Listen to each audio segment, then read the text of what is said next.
Hi friends, இப்போ நம்ம என்ன பார்க்க போகிறோம்னா நியூ ஸ்டாக் வலை மெட்டீரியல் வந்திருக்கு.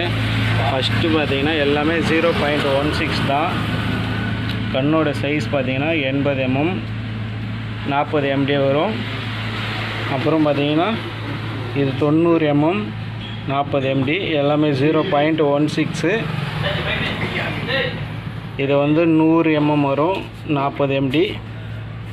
இது வந்து 110 mm வரும் 40 MD.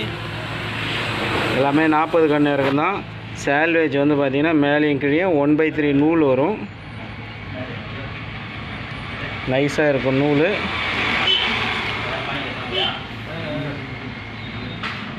நூல் வரும் மேலே கீழே நைஸாக. தேவைப்படுறவங்க கால் பண்ணுங்கள். எல்லாமே பார்த்தீங்கன்னா எல்லோ கலர் தான் வலை. 40 கன்று இருக்கும். 3, 4, 4, 5 விரல் இந்த எல்லாமே கணக்கு இதுதான்.